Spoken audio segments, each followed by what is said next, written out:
Bismillahirrahmanirrahim. Assalamualaikum warahmatullahi wabarakatuh. Salam sejahtera untuk kita semua.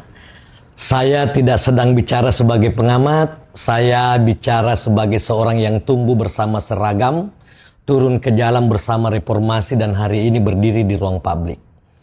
Apa yang akan saya sampaikan mungkin tidak populer, tapi justru karena itu perlu saya sampaikan. Saya ini anak polisi, tapi bukan anak jenderal. Anak polisi biasa berpangkat Aibtu. Saya tahu betul rasanya beras bulog, tahu bunyi gaji tanggal 1, tahu sunyinya rumah panggung dan bukan rumah dinas.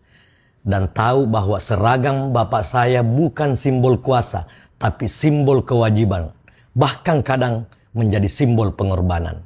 Dan saya juga mantan aktivis 98. Saya dulu turun ke jalan bukan untuk membenci polisi, melainkan menyelamatkan polisi dari politik kekuasaan. Maka ketika hari ini muncul wacana, polisi sebaiknya dibawa kementerian saja, saya tidak marah. Saya justru prihatin. Karena itu tanda bahwa kita mulai lupa. Bahkan pada alasan kita dulu berjuang. Reformasi 98 memisahkan Polri dan TNI bukan untuk melemahkan polisi, tetapi untuk memuliakan hukum.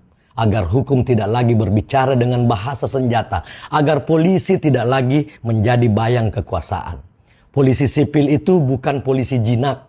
Polisi sipil adalah polisi yang beradab secara konstitusi. Bukan polisi yang ditaruh di bawah meja menteri. Mari jujur secara logika. Menteri adalah jabatan politik. Setiap pagi berpikir koalisi. Setiap malam menghitung elektabilitas. Kalau polisi diletakkan di bawah kementerian, yang kita pindahkan bukan sekedar struktur, tetapi loyalitas. Dari hukum ke kekuasaan, dari konstitusi ke kepentingan. Dan itu bukan solusi, itu kemunduran yang dibungkus dengan jargon. Tapi saya tidak sedang menutup mata juga. Ada polisi yang buruk, ya ada. Dan saya tidak membelanya. Tapi mari kita ukur dengan akal sehat, bukan dengan emosi viral. Jumlahnya 0,00 sekian, namun viralnya 0,1 juta.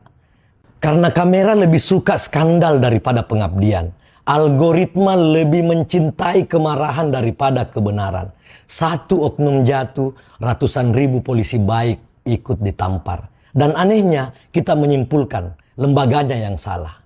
Ini logika malas yang terlalu sering kita pelihara bersama. Sebagai anak polisi, saya tahu satu hal. Kebanyakan polisi tidak hidup mewah. Yang mewah itu hanya berita tentang mereka. Mereka bekerja dalam senyap, disumpahi ketika salah, dilupakan ketika benar. Kalau yang ingin